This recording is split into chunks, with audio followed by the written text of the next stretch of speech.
আসসালামু আলাইকুম রহমতুল্লাহি ওয়া বারাকাতুহু। নাহমাদুহু ওয়া নুসাল্লি আলা রাসূলিহিল কারীম, আম্মা বা'দ। আউযু বিল্লাহি মিনাশ শাইতানির রাজীম। মা তাসবিকু মিন উম্মাতিন আজালাহা ওয়া মা ইস্তাখিরুন। সমস্ত প্রশংসা, সমস্ত গুণগান সেই মহান রব্বুল আলামিনের জন্য, যিনি আমাদেরকে এই সাপ্তাহিক তাফসিরের দার্সে উপস্থিত হওয়ার তৌফিক দান করেছেন।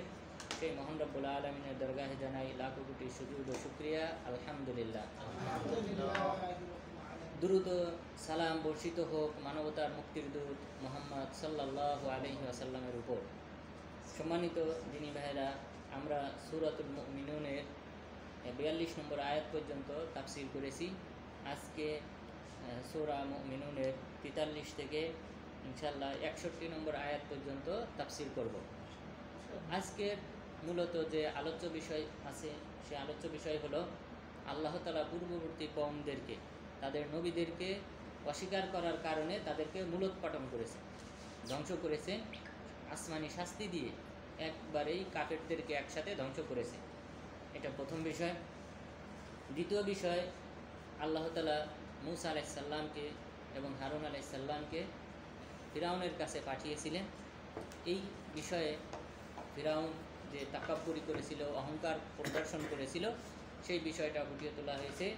এবং তৃতীয় গুরুত্বপূর্ণ যে বিষয়টা আল্লাহ তাআলা আলোচনা করেছেন, সেটা হলো ঈসা আলাইহিস সালামের সৃষ্টিটা। ঈসা আলাইহিস সালাম যে পৃথিবীতে এসেছিলেন, এটা আল্লাহ তাআলার কুদরত, আল্লাহ তাআলার নিদর্শনের অন্যতম একটা নিদর্শন। এই বিষয়টা আল্লাহ তাআলা এই আয়াতগুলিতে ফুটিয়ে তুলেছেন। এরপর চতুর্থ যে বিষয় আল্লাহ তাআলা উল্লেখ করেছেন, সেটা হলো এই আয়াতগুলিতে আল্লাহ তাআলা মুমিনদের কিছু বৈশিষ্ট্য উল্লেখ করেছেন, যে মুমিন কারা। তো এই বৈশিষ্ট্যগুলি আল্লাহ তাআলা এই আজকের আলোচনায় উল্লেখ করেছেন।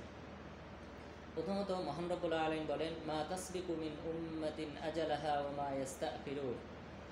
কোনো উম্মত, কোনো জাতিকে তাদের যে নির্ধারিত সময় আছে, সেই সময়ের আগে ধ্বংস করা হবে না, মৃত্যু দান করা হবে না।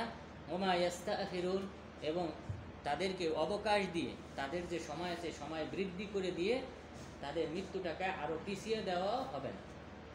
তাহলে কোনো উম্মতকে আল্লাহ তাআলা কোনো ব্যক্তিকে যে নির্দিষ্ট সময় দান করেছেন, হায়াত দান করেছেন, সেই হায়াতের পূর্বে মৃত্যু দান করবেন না, আবার সেই হায়াত থেকে বিলম্ব করে অবকাশ দিয়ে পরেও মৃত্যু দান করবেন না, বরং যথাসময়ে তাদের মৃত্যু হবে। এরপর আল্লাহ তাআলা বলতেছেন, সুম্মা আরসালনা রুসুলানা তাতরা। আমি আমার রসুলগণকে প্রেরণ করেছিলাম মুতাওয়াতিরান, মুতাতাবিআন, একজনের পর আরেকজনকে, অর্থাৎ ধারাবাহিকভাবে পর্যায়ক্রমে আমি আমার রসুলগণকে মানুষের মাঝে প্রেরণ করেছিলাম, যেন মানুষেরা যেন পথভ্রষ্ট না হয়। অর্থাৎ দীর্ঘ বিরতির পর যদি আরেকজন নবী আসেন, তাহলে এই সময়ে হয়তো মানুষ গুমরাহের দিকে চলে যেতে পারে। এই কারণে আমি পর্যায়ক্রমে একজনের পর আরেকজনকে নবী হিসেবে মানব জাতির কাছে প্রেরণ করেছিলাম। কুল্লামা জাআ উম্মাতান রাসূলুহা কাযযাবুহু। কিন্তু এই সকল উম্মত, এই সকল জাতির কাছে, গোত্রের কাছে যখনই আমার রসুলগণ আসতেন, কাযযাবুহু, তখনই তারা তাকে অস্বীকার করত, মিথ্যা প্রতিপন্ন করত, যে তিনি আল্লাহর পক্ষ থেকে প্রেরিত রসুল নন, তিনি তো আমাদের মতো একজন মানুষ, এই বলে তারা অস্বীকার করত। অস্বীকার করার পর আল্লাহ তাআলা বলতেছেন, ফাআতবা'না বা'দাহুম বা'দা। ফলে আমি তাদের এক গোত্রকে আরেক গোত্রের সাথে ধ্বংসের দিক থেকে মিলিয়ে দিলাম, সমান করে দিলাম। অর্থাৎ প্রথম যে গোত্রের কাছে নবীগণ এসেছিলেন, সেই কওমকে ধ্বংস করলাম। এরপর পরবর্তী যে নবী আসলেন, সেই নবীর কওম যারা তাকে অস্বীকার করেছিল, তাদেরকেও ধ্বংস করলাম। এইভাবে আমি এক জাতিকে আরেক জাতির সাথে মিলিয়ে দিলাম ধ্বংস করার মাধ্যমে। ফাআতবা'না বা'দাহুম বা'দা, একজনকে, এক গোত্রকে ধ্বংস করার পর আরেক গোত্রকে আমি ধ্বংস করলাম। ওয়াজআলনাহুম আহাদিস, এবং আমি তাদেরকে ইতিহাস বানিয়ে দিলাম। আহাদিস, আখবার, খবর, অর্থাৎ যা মানুষ পর্যালোচনা করতে শুরু করলো। যখন, যেমন ধরেন কওমে লূতকে যখন আসমান থেকে পাথর বর্ষণ করে, যেই পাথরের প্রতিটা গায়ে এই পাথরটা কাকে আঘাত করবে তার নাম লেখা সহ এসে যখন আঘাত করলো, এইভাবে যখন একটা জাতিকে ধ্বংস করা হলো, এরপর জিবরিল আলাইহিস সালাম তার পাখা দিয়ে, ডানা দিয়ে ওই অঞ্চলটাকে, ওই গ্রামটাকে পুরাটাকে পাখা দিয়ে উঁচুতে নিয়ে আবার উল্টা করে নিক্ষেপ করে তাদেরকে ধ্বংস করলেন। এইভাবে ধ্বংস করাটা শাস্তি, আসমানি শাস্তি দেওয়াটা, এটা ইতিহাস হয়ে গেল, যা মানুষ একজন আরেকজনের কাছে বলা বলি শুরু করল। যমুক জাতিকে আল্লাহ তাআলা শাস্তি দিয়ে এইভাবে ধ্বংস করেছিলেন। আল্লাহ তাআলা বললেন, ওয়াজআলনাহুম আহাদিস, আমি তাদেরকে ইতিহাস বানিয়ে দিলাম, যা মানুষের কাছে রচিত হতো, মানুষ পরস্পর বলা বলি করত। ফাবু'দাল লিকওমিল লা ইউমিনুন, সুতরাং ধ্বংস সেই জাতির জন্য যে জাতি ঈমান আনয়ন করে না। নবীগণের প্রতি, আল্লাহ তাআলার প্রতি যে কওম ঈমান আনয়ন করে না, তাদের জন্যে ধ্বংস। আল্লাহ তাআলা ধ্বংস করেছিলেন নূহ আলাইহিস সালামের কওমকে। নূহ আলাইহিস সালামের কওমকে, অর্থাৎ আদম আলাইহিস সালামের মাঝে নূহ আলাইহিস সালামের মাঝে ব্যবধান ছিল 1000 বছর, আশারাতু কুরুন, 1000 বছর। 1000 বছর এরপরে নূহ আলাইহিস সালাম আসলেন, অর্থাৎ আদম আলাইহিস সালাম কিন্তু বয়সও পেয়েছিলেন 1000 বছর। এরপর উনি মারা যাওয়ার পর 1000 বছর অতিক্রম করার পর আল্লাহ তাআলা নূহ আলাইহিস সালামকে পাঠিয়েছিলেন। এর মাঝে ইদ্রিস আলাইহিস সালাম এসেছিলেন। তো নূহ আলাইহিস সালামের কওম, যেহেতু আল্লাহ তাআলা সব নবীর ঘটনা, সব নবীর কওমকে যে আল্লাহ তাআলা ধ্বংস করেছিলেন, সব ঘটনা বর্ণনা করেন। পবিত্র কোরআনে মোট 25 জন নবীর নাম উল্লেখ করা হয়েছে এবং কিছু কিছু নবীর দিকে ইঙ্গিত দেওয়া হয়েছে। নাম উল্লেখ করা হয় নাই, কিন্তু কিছু কিছু নবীর ইঙ্গিত ইশারায় উল্লেখ করা হয়েছে। যেমন ইউসা বিন নূহ, তার কথা উল্লেখ করা হয় নাই, কিন্তু তার যে গুণাগুণ এটা উল্লেখ করা হয়েছে। তো আল্লাহ তাআলা বড় নবীদের মধ্য থেকে নূহ আলাইহিস সালামের সম্প্রদায়কে ধ্বংস করেছিলেন। এরপর বড় নবীদের মধ্য থেকে ইব্রাহিম আলাইহিস সালামের সম্প্রদায়কে আসমানি গজব দিয়ে ধ্বংস করা হয় নাই একবারে, কিন্তু ইব্রাহিম আলাইহিস সালামের সময়কার তার ভাতিজা লূত আলাইহিস সালামের কওমকে একবারে আসমানি গজব দিয়ে ধ্বংস করা হয়েছিল। এরপর আল্লাহ তাআলা হুদ আলাইহিস সালামের গোত্রকে ধ্বংস করেছিলেন, সালেহ আলাইহিস সালামের গোত্রকে ধ্বংস করেছিলেন, শুআয়ব আলাইহিস সালামের গোত্রকে ধ্বংস করেছিলেন, যাদের বর্ণনা কোরআনে উল্লেখ করা হয়েছে। ইরম, আদ জাতিকে ধ্বংস করেছিলেন।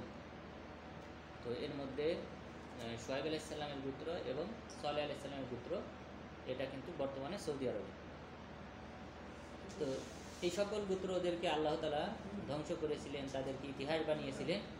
এরপর আল্লাহ তাআলা মূসা আলাইহিস সালাম সম্পর্কে উল্লেখ করতেছেন যে, সুম্মা আরসালনা মূসা ওয়া আখাহু হারুনা বিআয়াতিনা ওয়া সুলতানিন মুবিন, এরপর আমি মূসা আলাইহিস সালামকে এবং তার ভাই হারুন আলাইহিস সালামকে আমার স্পষ্ট নিদর্শন এবং দলিল দিয়ে আমি তাকে প্রেরণ করেছিলাম ফিরাউনের কাছে। ইলা ফিরআউন ওয়া মালাইহি, ফিরাউন এবং তার যে দরবারের সদস্যবৃন্দ আছে, সংসদ সদস্য, তাদের কাছে আমি প্রেরণ করেছিলাম হারুন আলাইহিস সালাম এবং মূসা আলাইহিস সালামকে স্পষ্ট নিদর্শন এবং দলিল প্রমাণ দিয়ে। স্পষ্ট নিদর্শন কয়টা দেওয়া হয়েছিল?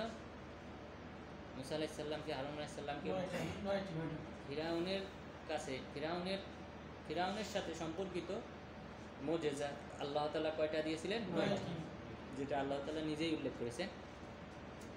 আর কিন্তু এই মুজিজা ছাড়াও, অর্থাৎ ফিরাউনের সাথে কেন্দ্রিক যে মুজিজা, এই 9টি মুজিজা ছাড়াও আল্লাহ তাআলা অসংখ্য মুজিজা মূসা আলাইহিস সালামকে দিয়েছিলেন। যেমন সমুদ্রে আঘাত করার পর সমুদ্র কি হয়ে যায়? ওখানে 12টি রাস্তা হয়ে যায়। পানি শুকিয়ে পানিগুলা পাশে এইভাবে স্থির হয়ে দাঁড়িয়ে থাকে, আর মাঝখান দিয়ে রাস্তা হয়ে যায়, শুকনা রাস্তা। মুজিজা নবীগণের এটা হলো বড় একটা মুজিজা। 12টা রাস্তা, যেন 12টা গোত্র একসাথে দ্রুত বের হয়ে যেতে পারে। এরপর অতিক্রম করে আসার পর যখন তিহ প্রান্তরে, যেখানে তাদেরকে বন্দি জীবন অবস্থায় রাখা হয়, সেই জায়গায়, এটা বর্তমানে সৌদি আরবে, এখানে তখন পাথরে এই 12টা গোত্রের জন্য পানির ব্যবস্থার জন্য আল্লাহ তাআলা তাকে নির্দেশ দিলেন যে তুমি পাথরে আঘাত করো। পাথরে আঘাত করলেন, পাথর থেকে 12টা স্থানে 12টা ছিদ্র হয়ে সেখান থেকে ফোয়ারা আকারে পানি বের হতে শুরু করল। তো এইভাবে আরও অনেক মুজিজা আল্লাহ তাআলা মুসা আলাইসাল্লামকে দিয়েছিলেন, যেটা ছিল অর্থাৎ ফিরাউনের সাথে সম্পর্ক না, যেটা তার গোত্রের সাথে সম্পর্কিত, এরকম আরও অনেক মর্যাদা দিয়েছিলেন। কিন্তু ফিরাউনের সাথে সম্পর্কিত মোট 9টি মর্যাদা আল্লাহ তাআলা দিয়েছিলেন। এই মর্যাদাগুলি দিয়ে তার মধ্যে অন্যতম ছিল 2টি, যে হাত শুকনো হয়ে যাওয়া, আরেকটা হলো লাঠি সাপ হয়ে যাওয়া। এই নিদর্শন নিয়ে ফিরাউন এবং তার সংসদ সদস্যের কাছে আসলেন। ফাস্তাকবারু ওয়া কানু কওমান আলিন। ফাস্তাকবারু, তারা অহংকার করল, ওয়া কানু কওমান আলিন, এবং তারা ছিল উদ্যত, জুলুমবাজ, মানুষের প্রতি অত্যাচারী সম্প্রদায়। ফাকালু আনুমিনু লিবাশারাইনি মিথলিনা ওয়া কওমুহুমা লানা আবিদুন, যে আমরা ঈমান আনবো এই 2জন ব্যক্তির প্রতি, যে 2জন ব্যক্তি হলো আমাদের মতো মানুষ, যারা আমাদের মতো সাধারণ মানুষ, অর্থাৎ যদি ফেরেশতা হতো, অন্য কেউ হইতো, তাহলে হয়তো আমরা ঈমান আনতাম। কিন্তু আমাদের মতো মানুষ, যা আমরা যেমন খাবার খাই, সেও অনুরূপভাবে খাবার খায়, বাজারে যায়, তারও স্ত্রী আছে, ছেলে মেয়ে আছে, আমাদের স্ত্রী আছে, ছেলে মেয়ে আছে, অর্থাৎ আমাদের মতো মানুষ, এই 2জন মানুষের প্রতি কি আমরা ঈমান আনবো? ওয়া কওমুহুমা লানা আবিদুন, অথচ তার সম্প্রদায়, এই 2জন ব্যক্তির সম্প্রদায় হলো আমাদের দাসদাসী, অর্থাৎ দাসদাসী এই সম্প্রদায়ের লোকজন সবাই, তার মানে লাঞ্ছিত সম্প্রদায়। তাদের সবাইকে কি করে রেখেছিল বনী ইসরাইল? বনী ইসরাইলের সবাইকে দাসদাসীতে পরিণত করেছিল ফিরাউন এবং তার সম্প্রদায়ের লোক। ফিরাউন এই মিশরে মূলত বনী ইসরাইলের আগমনটা ঘটে কখন? ইউসুফ আলাইসাল্লামের মাধ্যমে। ইউসুফ আলাইসাল্লাম যখন মিশরের 2য় ব্যক্তিতে পরিণত হন, আজিজ, এটা পদের নাম, আর বাদশার যে পদ ওইটা ছিল মালিক, তখনকার সময় মালিক ছিল, বাদশাহ বলা হতো। এরপর 2য় পর্যায়ে যিনি থাকতেন, যে সব কিছু তদারকি করার জন্য, অর্থাৎ প্রধানমন্ত্রী, প্রেসিডেন্ট, প্রধানমন্ত্রী, সেই দায়িত্বে ছিলেন হলো ইউসুফ আলাইসাল্লাম। তিনি যখন এই দায়িত্ব পান, তখন তিনি তার পিতামাতা, ভাই বোন, আত্মীয় স্বজন যারা ছিল সবাইকে কী করেন? মিশরে নিয়ে আসেন। তখন থেকে তারা মিশরে সম্মানের সাথে বসবাস করতে শুরু করে। কিন্তু কালক্রমে, পর্যায়ক্রমে বনী ইসরাইলের বিভিন্ন নানান অপরাধের কারণে একসময় ফিরাউনরা, অর্থাৎ ওই মিশরের বাদশারা, তখন তাদের উপর জুলুম অত্যাচার শুরু করে এবং একসময় তাদেরকে দাসদাসীতে পরিণত করে। সেই সময়ে মুসা আলাইসাল্লাম এবং হারুন আলাইসাল্লামের আগমন হয়, যে সময় বনী ইসরাইলের লোকজন দাসদাসীতে পরিণত হয়েছে। আর তখন বাচ্চাদের উপাধিটাও পরিবর্তন হয়ে যায়। তখন বাচ্চাদের উপাধি হয় ফিরাউন। ফিরাউনটা হলো বাচ্চাদের উপাধি, কিন্তু যে ফিরাউনের সাথে ঘটনা মুসা আলাইসাল্লামের, ওই ফিরাউনের নাম কি ছিল? রামসিস আস-সানি, 2য় রামসিস। তো এই 2য় রামসিস, আর উপাধি ছিল হলো ফিরাউন। তো সেই সময় মুসা আলাইসাল্লাম এবং হারুন আলাইসাল্লামের আগমন ঘটে। তখন তারা বলল যে 2জনের সম্প্রদায়ের লোকজন আমাদের কাছে দাসদাসী, সেই 2 সাধারণ মানুষের প্রতি আমরা ঈমান আনব। ফাকাযযাবুহুমা ফাকানু মিনাল মুহলাকিন, তারা অর্থাৎ ফিরাউন এবং তার সম্প্রদায়ের লোকজন এই 2জন নবীকে অস্বীকার করলেন, ফলে তারা ধ্বংসপ্রাপ্ত জাতিদের অন্তর্ভুক্ত হলো। অর্থাৎ বাকি ঘটনা আপনাদের জানা, সমুদ্রে তাদের সবাইকে ডুবিয়ে মারা হয়। ফিরাউন এবং ফিরাউনের সৈন্যবাহিনী যারাই অংশগ্রহণ করেছিল তাদেরকে ধাওয়া করার জন্যে, তারা সবাই এই সমুদ্রে ডুবে মারা যায়। এবং আল্লাহ তাআলা ফিরাউনের লাশটাকে হেফাজত করেছিলেন, যেন অন্যান্য সম্প্রদায়ের লোকজন, অন্যান্য বাদশারা যেন তাকাব্বুর, অহংকার প্রকাশ না করে, উদ্যত না হয়, আল্লাহ এবং আল্লাহ রসুলগণের দেওয়া বিধিবিধান যেন মেনে চলে। এ কারণে তার লাশটাকে আল্লাহ তাআলা অক্ষত অবস্থায় রেখে দিয়েছে। আল-ইয়াওমা নুনাজ্জিকা বিবাদানিকা লিতাকুনা লিমান খালফাকা আয়, আজ আমি তোমার দেহকে রেখে দেব পরবর্তীদের জন্যে, যেন এটা শিক্ষণীয় বিষয় হয়। এই কারণে আল্লাহ তাআলা এই তার লাশটা নষ্ট হবে না, ধ্বংস হবে না। এরপর মহান রব্বুল আলামিন এখন এই যে সম্প্রদায় ধ্বংস হয়ে গেল মুসা আলাইহিস সালামের সাথে শত্রুতা করার কারণে, অস্বীকার করার কারণে, ফিরাউন এবং তার সম্প্রদায়, তাদেরকে কিপ্তি বলা হয়। ফিরাউনের যে সম্প্রদায়, তারা কিপ্তি বংশ এখনও আছে মিশরে। তবে বর্তমান যারা কীর্তি তারা হলো নাসারা, খ্রিস্টান, তারা খ্রিস্টান সম্প্রদায়। তো এই সম্প্রদায়কে ধ্বংস করার পর এখন বানু ইসরায়েলের ভূমিকা কি হবে, আল্লাহ তাআলা সেই বিষয়টা ইঙ্গিত করলেন। ওয়ালাকাদ আতাইনা মূসাল কিতাবা লাআল্লাহুম ইয়াহতাদুন, আমি মূসা আলাইহিস সালামকে কিতাব দান করলাম, তাওরাত দান করলাম, যেন তারা হিদায়াত প্রাপ্ত হয়, বানু ইসরায়েলের লোকজন যেন হিদায়াত প্রাপ্ত হয়, কারণ আমি তাওরাত কিতাব দান করলাম। অর্থাৎ যেহেতু এখন দাস দাসীতে পরিণত নয়, এখন তারা স্বাধীন, এখন তারা কি আমল করে সেই আমলটা দেখার জন্য আমি মূসা আলাইহিস সালামকে তাওরাত কিতাব দান করলাম, এবং এখন আল্লাহ তাআলা তাদেরকে পরীক্ষা নিতে চান। কিন্তু বানি ইসরায়েলরা আপনারা জানেন সমুদ্র পার হওয়ার পর থেকেই উদ্যততা এবং শিরিক, কুফরি ইত্যাদি কাজে লিপ্ত হওয়ার প্রচেষ্টা করল।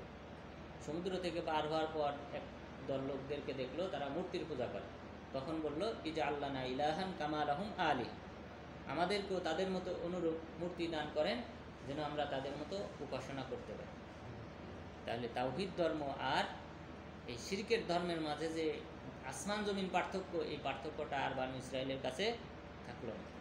এত বড় নিদর্শন মুজিজা দেখার পর যে তারা দেখতেছে যে ফিরাউন এবং সম্প্রদায়কে আল্লাহ তাআলা পানিতে ডুবিয়ে মারতেছেন আর তারা মুক্ত হয়ে যেতেছে।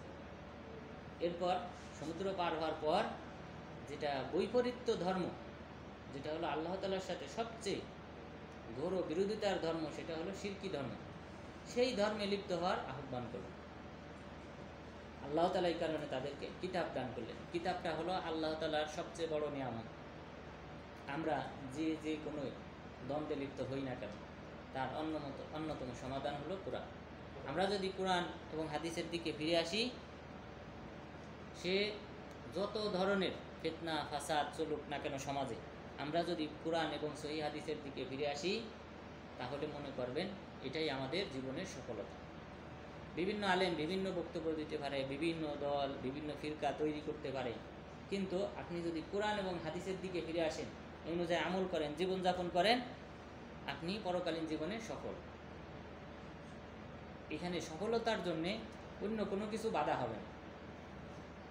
এই কারণে আল্লাহ তাআলার এই কিতাব, আসমানি কিতাব, এটা হলো সবচেয়ে বড় নিয়ামত মানুষকে। কারণ মানুষকে দুনিয়াতে আল্লাহ তাআলা পাঠিয়েছেন, তিনি ভালো জানেন মানুষ কি চায়, মানুষকে কোন জিনিসটা দান করলে মানুষ সঠিক পথের উপর অটল থাকতে পারবে, এবং কোন কাজ করলে মানুষ বিপদগামী হবে, এটা আল্লাহ তাআলা ভালো জানেন। এই কারণে পবিত্র কোরআনে এই বিষয়গুলি উল্লেখ করেছেন। এই কারণে কিতাবটা হলো আল্লাহ তাআলার বড় একটা নিয়ামত। এই কিতাবের প্রতি আমাদের সর্বদাই শ্রদ্ধা থাকতে হবে। এই আসমানি কিতাব, অন্যান্য আসমানি কিতাব কিন্তু আল্লাহ তাআলা হেফাজত সংরক্ষণ করার প্রতিশ্রুতি দেন না, শুধুমাত্র আমাদের এই কোরআন। কারণ এই কোরআনটা হলো কিয়ামত পর্যন্ত এই কোরআনের অনুসারী হবে, মানুষকে এই কোরআনকে মানতে হবে, কারণ এর মাঝে আর কোনো নবী আসবেন না। সুতরাং এই কারণে আল্লাহ তাআলা এই কিতাবটাকে হেফাজত করার দায়িত্ব নিয়েছে। কোরআনটা আমি হেফাজত করব। কোরআন সেই সাথে হাদিসও, কারণ হাদিসটাও ওহির এক প্রকার, সেটাও আল্লাহ তাআলা আলেমদের মাধ্যমে, মুহাদ্দিসিনদের মাধ্যমে হেফাজত করেছেন, সহিহ জয়ীফ তারা বের করেছেন।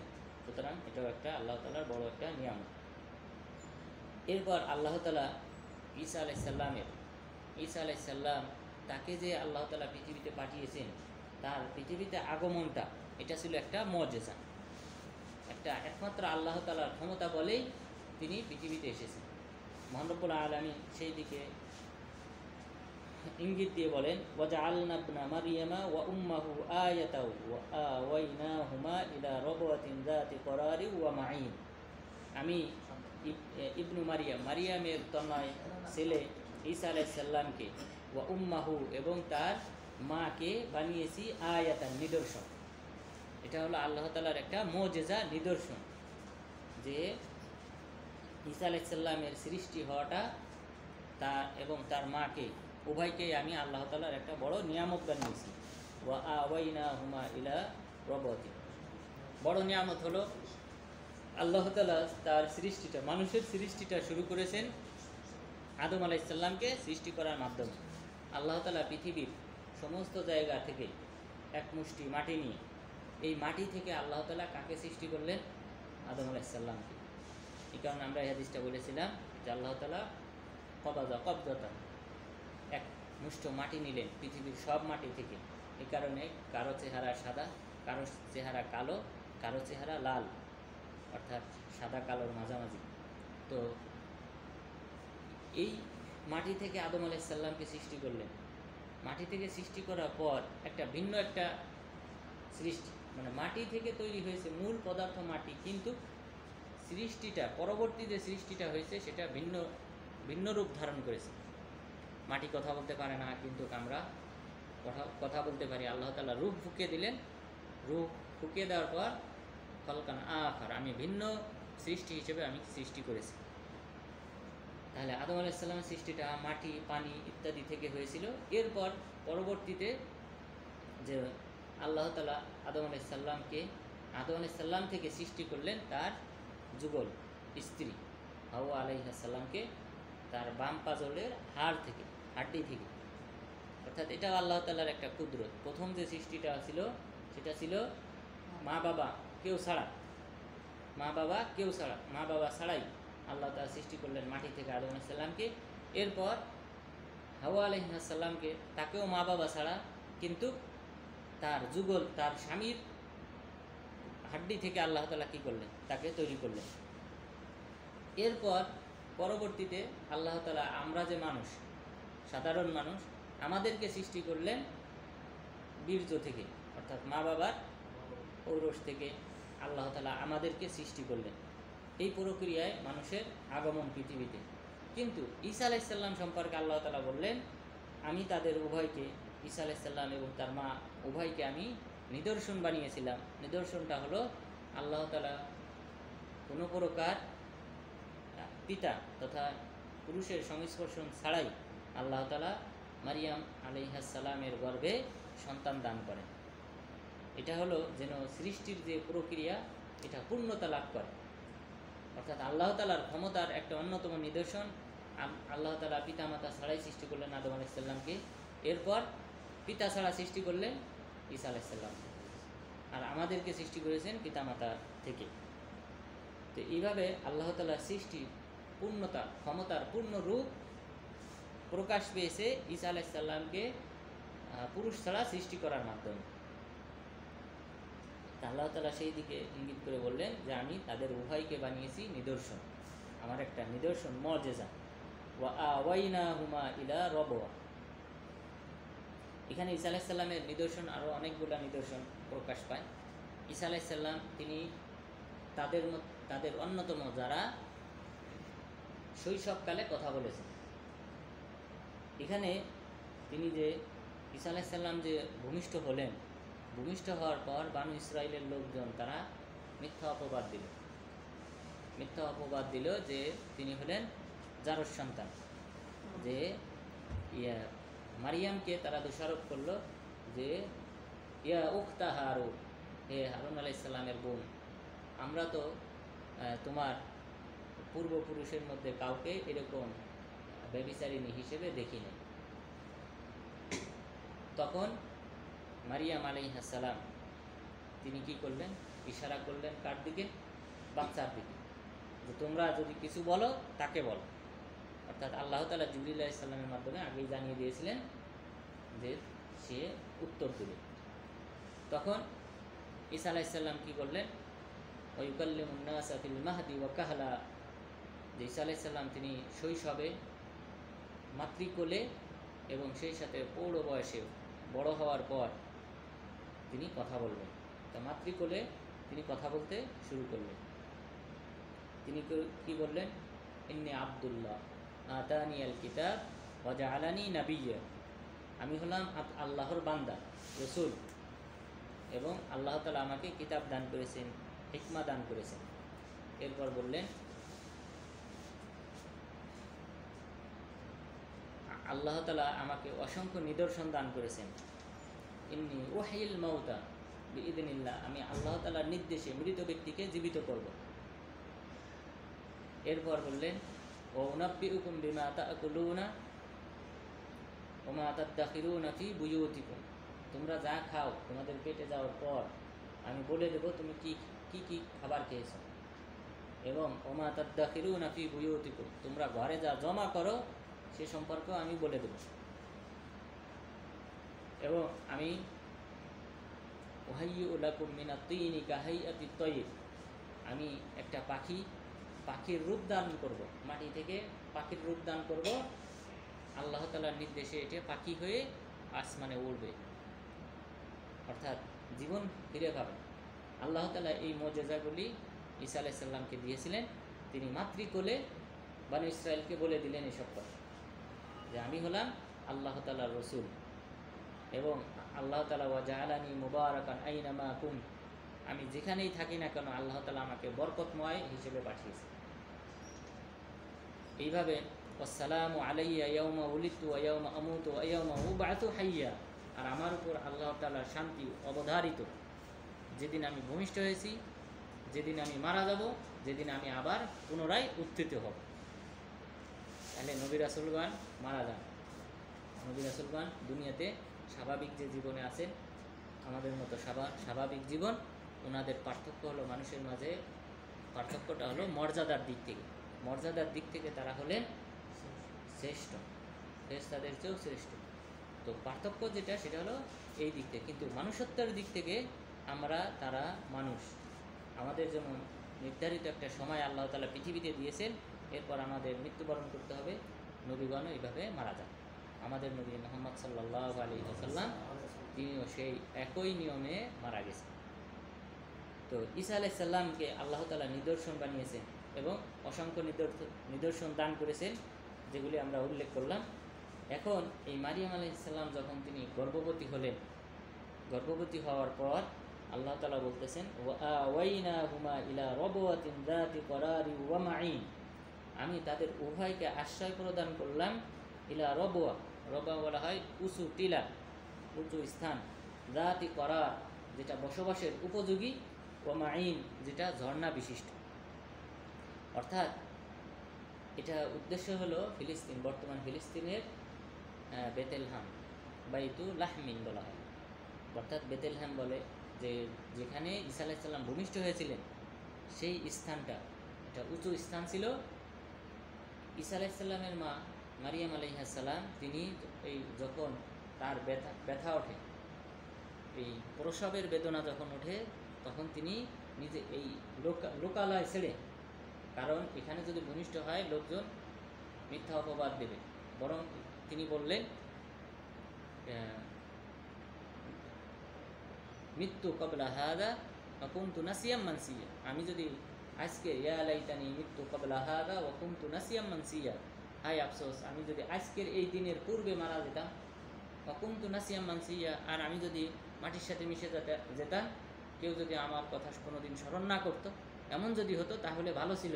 আজকের যে ভূমিষ্ঠ হওয়ার পর মানুষ যে আমাকে লাঞ্ছনা দেবে, সেই লাঞ্ছনার চেয়ে আমার মাটির নিচে মিশে যাওয়াটা উত্তম ছিল। কারণ বনী ইসরাইল লোকজন সন্তান ভূমিষ্ঠ হলেই ব্যভিচারের অপবাদ দেবে, এটা নির্ধারিত ছিল। তো তিনি এই ভয়ে, লাঞ্ছনার ভয়ে একটা আড়ালে, লোকচক্ষুর আড়ালে একটা স্থানে তিনি চলে যান, সেটা ছিল যাতি রবওয়া, উঁচু একটা স্থান, টিলা, এই টিলার উপর তিনি যান।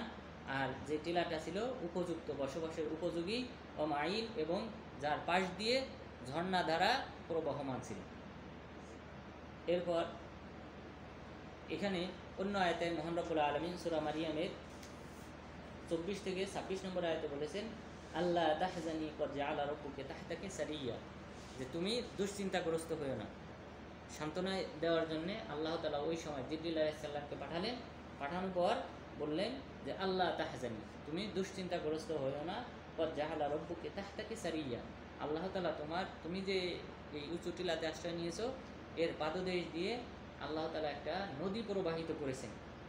ওয়াহুজ্জি ইলাইকি বিজিযিন নাখলা, আর ওখানে খেজুর গাছ ছিল। আল্লাহ তাআলা বললেন ওয়াহুজ্জি ইলাইকি বিজিযিন নাখলা, তুমি এই খেজুর গাছের যে ডগা আছে, এই ডগা দিয়ে তুমি টান দাও, তুসাকিত আলাইকি রুতাবান জানিয়া, তরুতাজা খেজুর এসে নিচে পড়বে। এরপর ফাকুলি ওয়াশরাবি, তুমি খাও এবং পান করো, ওয়াকাররি আইনা, এবং তোমার চক্ষু শীতল করো। তাহলে ওই স্থানটা আসলে খাবার এবং পানীয় সবই ছিল, এবং তিনি প্রসব হওয়ার পর, সন্তান প্রসব করার পর তিনি এই খাবার খেয়েছিলেন। তাহলে দুশ্চিন্তার কোনো কারণ ছিল না। তাহলে এখানে ঈসা আলাইহিস সালামের মুজিজা হলো তিনি কি করেছিলেন? শৈশবে কথা বলেছিলেন।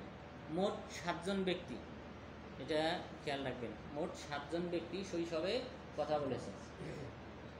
তার মধ্যে প্রথম হলেন ঈসা আলাইহিস সালাম, যেটা আমরা উল্লেখ করলাম। ঈসা আলাইহিস সালাম তিনি মায়ের কোলে থাকা অবস্থায় কথা বলেছেন।